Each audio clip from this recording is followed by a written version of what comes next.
Ohio State quarterback Julian Sayin was a Heisman finalist. The Buckeyes made it to the Big Ten championship game and the playoffs. Yet I'm seeing a lot of chatter out there where Ryan Day should move on from the quarterback. Let's explore that. Locked On Big Ten starts right now.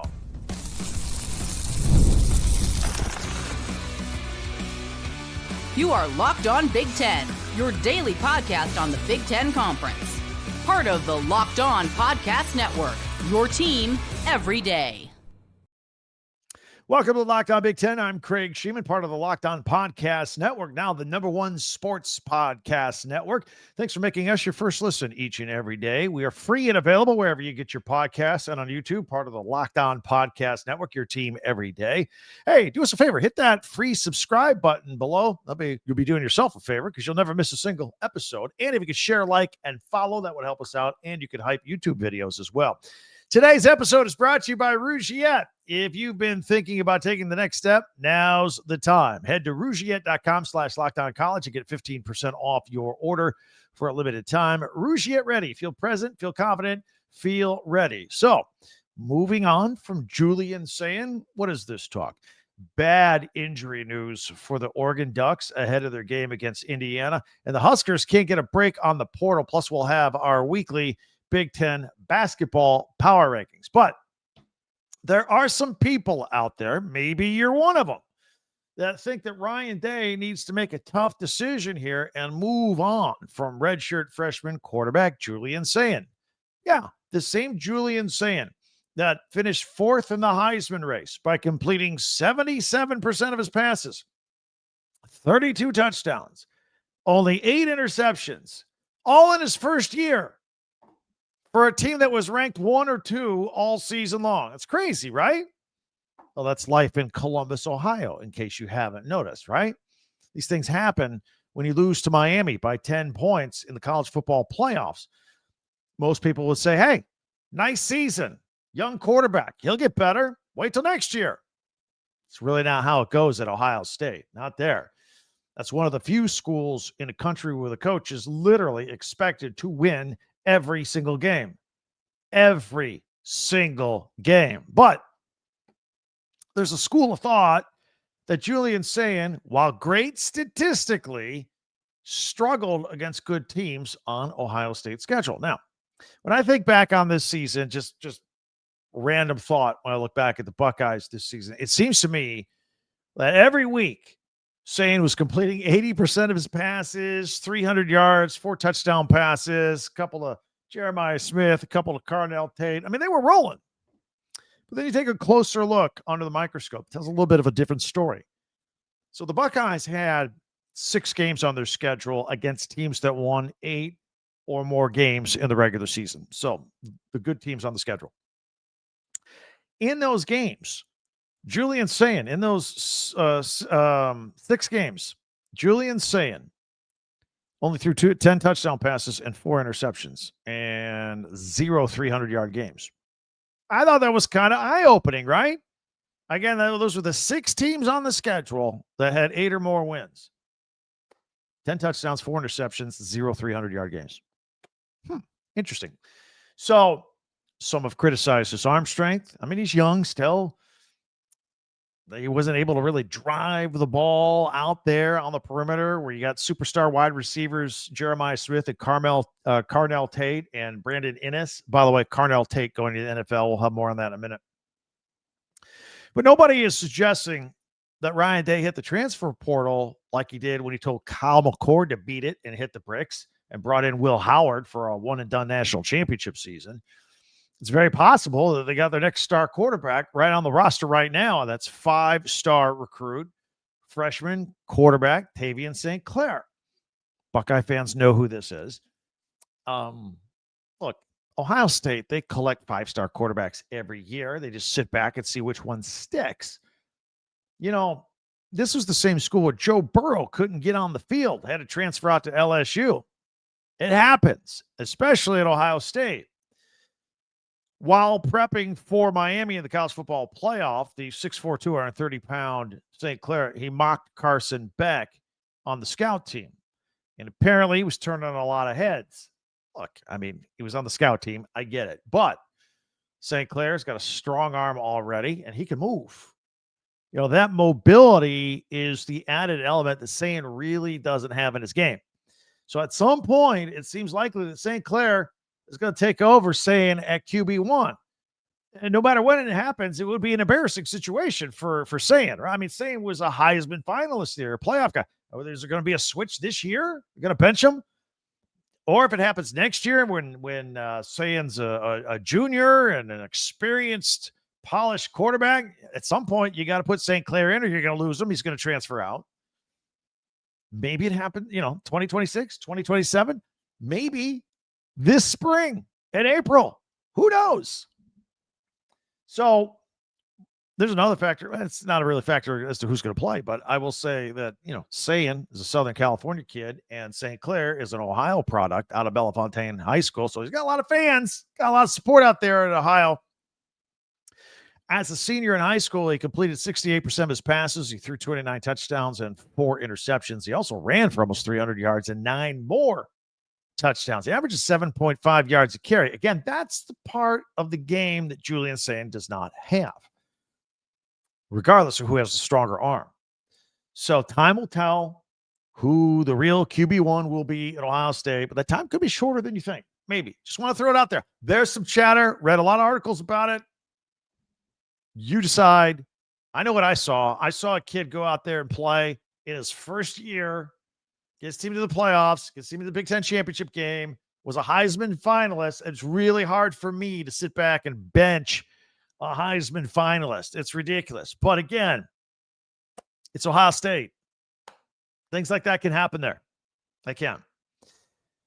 While we're talking about our quarterbacks, Lincoln Kienholz, the former Buckeyes backup quarterback, Sain edged him out as QB1. And Kienholz has been there for a couple of years as a backup. And he was a 4-star out of high school. He was highly recruited. And he lasted about 2 days in the transfer portal here this past week. He's going to suit up for Louisville, going to the ACC. He'll have 2 years of eligibility there. Look, the kid dreams playing in the NFL. He was a 4-star recruit, good size, 6'3" quarterback. He's got a chance, but you got to get on the field in order to have a chance. And he knows that. He said that. He says, look, man, I like it here, but I got to play. And I've been passed over now by, Will Howard and now Julian Sayin and who knows, Tavien St. Clair sitting there. He says, I got to parachute out of here. I'm going to Louisville so I can play some football. So I'm going to be interested to see how he does, actually. I think that'll be very interesting. Interestingly enough, Kienholz, he was originally recruited and committed to Washington with Kalen DeBoer. He was going to be the heir apparent to Michael Penix Jr. But right at the last second, Ryan Day got in there and flipped him on signing day, December of 2022, and he went to Ohio State. Because again, I told you earlier, Ohio State, they just collect 4- and 5-star quarterbacks and see which one works out. So he went there to Ohio State and really didn't play. He played sparingly in about 11 games or something over his career, but he'll get a good chance at Louisville, I think. One other Ohio State move, star wide receiver Carnell Tate, who I mentioned a moment ago, he announced he is leaving the school for the NFL. This is not a surprise. Was expected. He's projected to be a top 10 pick, and he will join a long list of Ohio State alumni wide receivers in the NFL. Caught 51 passes this year, 875 yards, and 9 touchdowns, playing alongside Jeremiah Smith, who also will eventually be in the NFL, but not this year. Still too young. That's good news for Ohio State. Although, something we may need to talk about. He had an interesting comment the week they're playing Miami. He's from Miami. Jeremiah Smith said, I would have gone to Miami if Miami had their act together at the time. They didn't. They do now. They do now. He knows a lot of those kids. Make sure that name, image, and likeness deal is rock solid there in Columbus. Keep them there. Hey, be sure to hit that free subscribe button down below. That way you'll never miss a single episode. And if you could share, follow, and like, that helps us out too. Don't forget, we have a website, talkbig10.com. That's with the number 10. All of our podcasts go there if you want to go check out yesterday's for a second listen. A couple things we talked about. We had 2 different podcasts yesterday in case you missed them. We did a late one in the day when Bryce Underwood made his announcement that he is going to remain at Michigan. We also did one on Josh Hoover, who is the TCU quarterback transferring to Indiana. He's going to replace Fernando Mendoza. So a couple of interesting podcasts if you want to check those out for a second listen when you're done here. And you can find them on our website, talkbig10.com. Also, while you're there, you can click on your favorite school logo from the Big Ten, and boom, it pops you right into a store.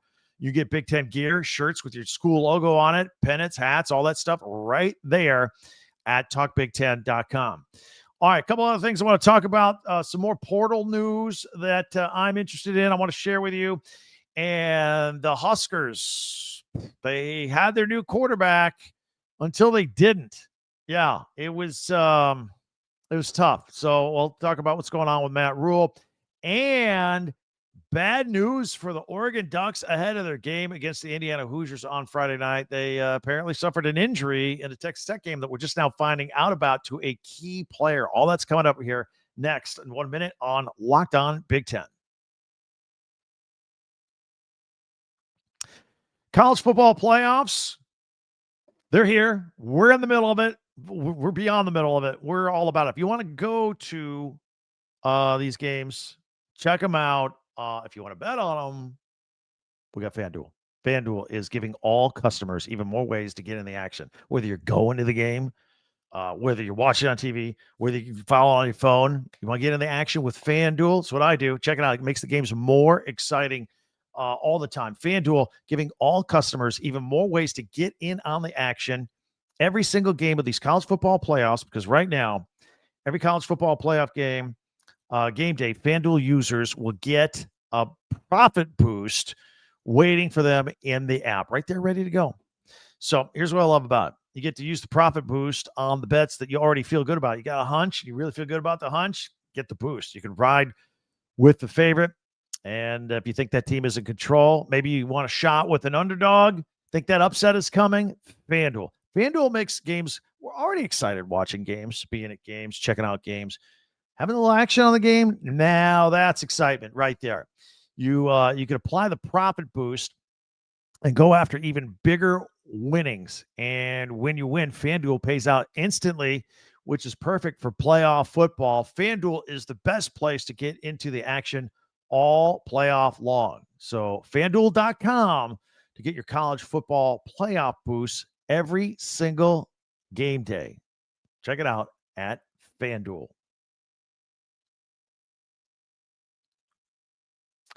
Thanks for checking us out here on Locked On Big Ten and making us your first listen of the day, each and every day. And of course, thank you for making Locked On the #1 sports podcast network out there. Thank you. We already know you're a passionate fan of your team. You live your team every day. And now you can take it to the next level. Go ad-free with the Everydayer Club. That's right. Get Locked On Big Ten with no interruptions. Members-only Discord access to other exclusive podcasts. It's just $5 a month, $50 a year, and you can gift it to somebody else.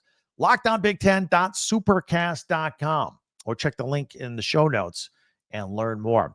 All right, Oregon. Bad news, Oregon. Freshman running back Jordan Davison got a broken clavicle, and it looks like he's going to be out for the rest of the playoffs. The former 5-star, he was coming on strong this year. We talk about him all the time on this podcast. You everydayers know it. On the season, he was the team's second leading rusher with 667 yards, 15 touchdowns. And Davison was the Ducks' leading rusher in the playoff win versus Texas Tech with 2 touchdowns, 15 carries and 42 yards in the Orange Bowl against Texas Tech. So a lot of people are going, man, when did he get hurt? Well, do you remember at the end of the game, the Ducks were going to win. That was not in doubt, but they still had the ball. But they got it. There was too much time on the clock, just a little bit too much. And they were near the goal line. And they couldn't just take a knee because then it would turn it over on downs, and they didn't want to do that. They wanted to clean it up. So they just kept running up the middle. Simple plays. It was they were up 16-0 at the time. I think it was that last touchdown with about 16 seconds to go. They made it 23-0. So they ran the play up the middle with Davison, and I remember he kind of landed flat on his front, and he kind of got up funny. And I think that's the play that the injury happened right at the very end. Almost, I don't want to say anything's meaningless, but almost meaningless touchdown at the end.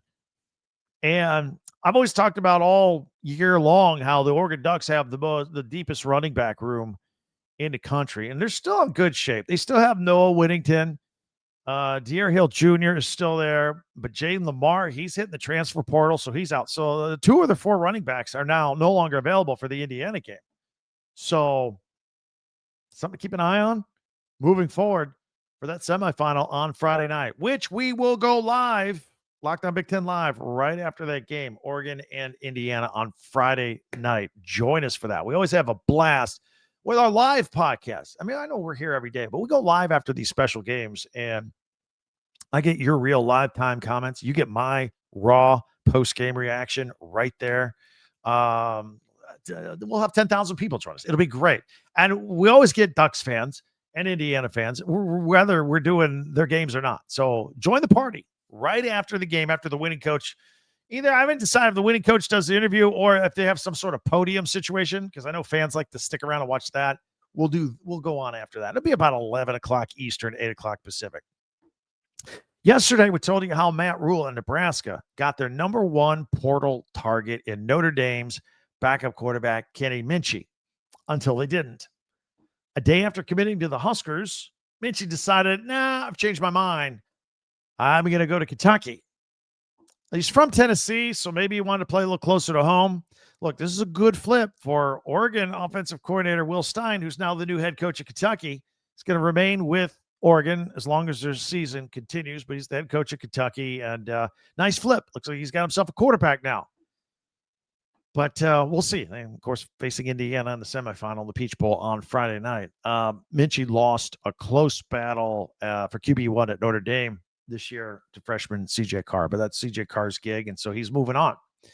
Meanwhile, it's back to the drawing board for Matt Rule and offensive coordinator Dana Holgorsen. They're searching for a replacement for Dylan Raiola, who hit the portal. There's some rumors that Raiola may be coming to Oregon if Dante Moore goes to the NFL. Stay tuned for that.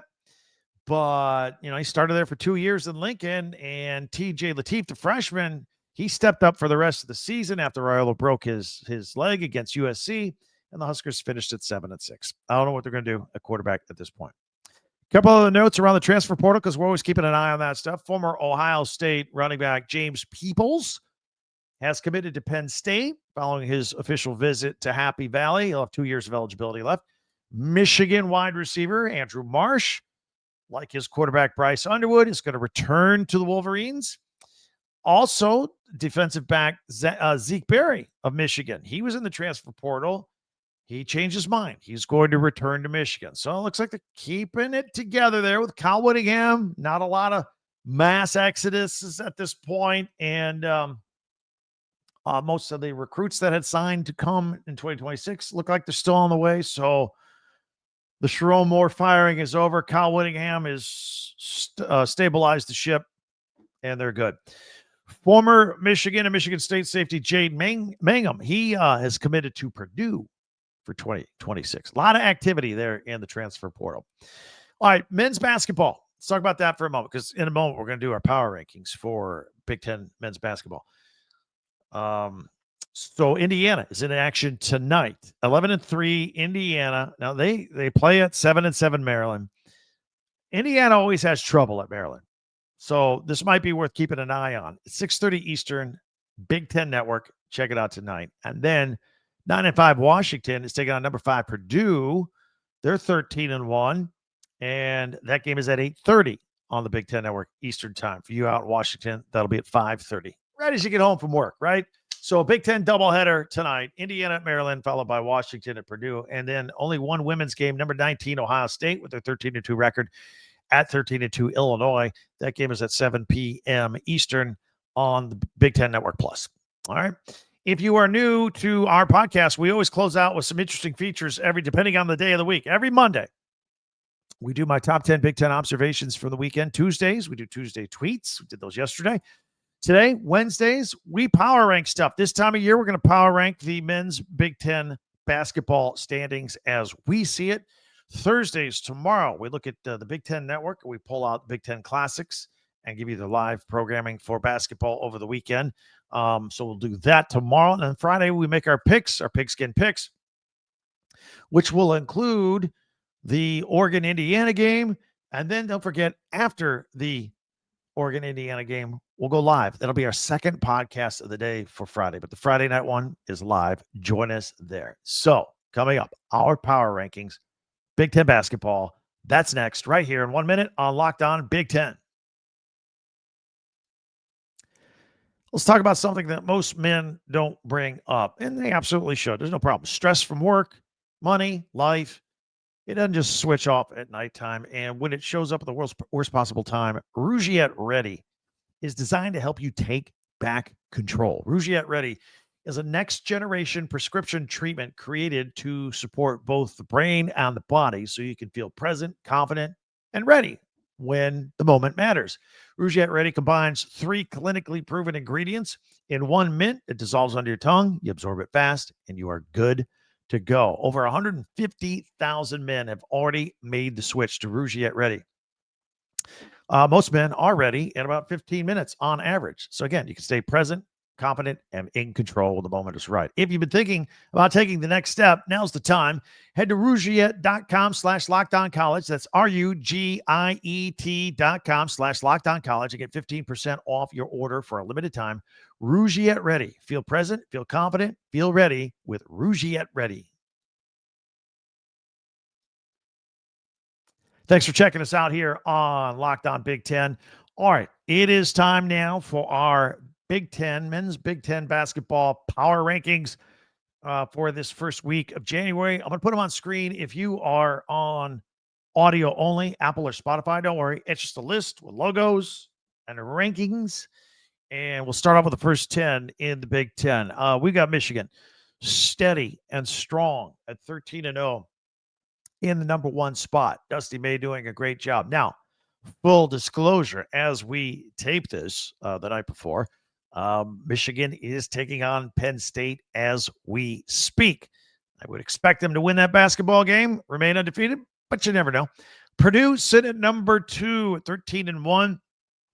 Coming off their win against Wisconsin, in which Braden Smith broke the Big Ten's all-time assist mark, and he's got a legitimate chance of getting the NCAA all-time mark by the end of the season. I have moved up Nebraska number 1 spot to number 3.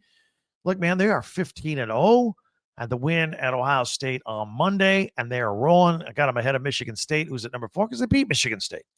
Michigan State moved down 1 spot, 13-2. Had that big win at USC by 29 points on Monday. Huge win. I got Illinois steady at number 5, sitting at 11-3. Had the win over Penn State. Iowa at 12-2. I moved them up 1 spot. By the way, they moved up 6 spots to number 19 in the Associated Press poll. Ben McCollum doing a great job. They beat UCLA. USC, I got them sitting at 12-3. Now, they've lost a couple of games. I moved them down 1. They lost to Michigan and Michigan State recently. Their other conference loss, they got 3 conference losses. They lost to Washington back in December. Indiana sitting at number 8. They're at 11-3. Had the 90-80 win over Washington on Sunday night. Lamar Wilkerson just amazes me with his ability to make shots when he's on fire. UCLA sitting at number 9. Had that loss to Iowa. The Bruins at 10-4. And I got Ohio State rounding out my top 10. Let's take a look at the best of the rest here in our weekly Big Ten basketball power rankings. Number 11, got the Wisconsin Badgers holding steady there. Washington at number 12, again, coming off that 10-point loss in Bloomington on Sunday night. I got Rutgers at number 13. Now, you know what? They're my biggest mover in the poll this week. I got them up 5 spots. Now, that may be a little generous, but they beat Oregon, and it was 88-85, a thriller, overtime on Monday. Both teams are 8-7. I had to move them ahead of Oregon. I didn't want to drop Oregon too much further than where they're at number 14. So Rutgers got the benefit. They got out of the basement at number 13. It may have been a little generous. These will work out as these teams play each other a little bit. Like I said, Oregon sitting at number 14. And even though they lost to Rutgers, I mean, look, they were on the East Coast. They're tired. They lost in overtime. They did win out on the East Coast at Maryland. So, again, I don't want to penalize Oregon too much either. I got Minnesota. I moved them up 1. They beat Northwestern 84-78 on Saturday, so I got to have them ahead of Northwestern. Maryland sitting at number 16. I dropped them 1 after that loss to Oregon. Northwestern, as I just mentioned, with the loss to Minnesota. Chris Collins' team drops 4 spots, doing some juggling here in the bottom section, some big movers. And I got Penn State just sitting at the bottom at number 18. Those are our weekly power rankings. You got a comment or situation or a problem with any of it? Let me know. And we'll do it again next Wednesday. That's how we roll. That's how we see it, the Big Ten standings in our eyes. Don't forget, another reminder, Friday night, an additional podcast live after the Oregon-Indiana basketball game in the Peach Bowl in Atlanta. Kickoff is around 7:30 Eastern, 4:30 Pacific for you Oregon fans. So that means around 11 p.m. Eastern-ish, 8 p.m. Pacific. So when we're going to go live right here on Locked On Big Ten. Make plans to join us. And the winner will take on the winner of Thursday night's Miami Ole Miss game. And that'll be on the 19th, Martin Luther King Day, I believe, later on in January. Thanks for making Locked On Big Ten your first listen every day. And thank you for making Locked On the #1 sports podcast network. You live your team passionately every single day. Now, take it up a level and go ad-free and join the Everydayer Club and get Locked On Big Ten with no interruptions, members-only Discord, and access to other podcasts as well. It's just $5 a month, $50 a year. You can gift it.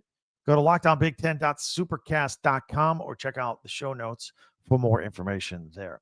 All right, that'll do it for us. It's a busy, busy week. We are steamrolling ahead forward to that Friday night showdown, the All Big Ten semifinal game between Oregon and Indiana. Can't wait. We'll be here every day, and including Friday, and then Friday night live. Join us there for all of that. So in the meantime, tell your friends about us. Word of mouth. We're here every day, all 18 Big Ten teams, news, analysis of that news, opinion of that news. That's what we do here every single day. For Locked On Big Ten, I'm Craig Shemon. Thanks for joining us. We'll see you next time.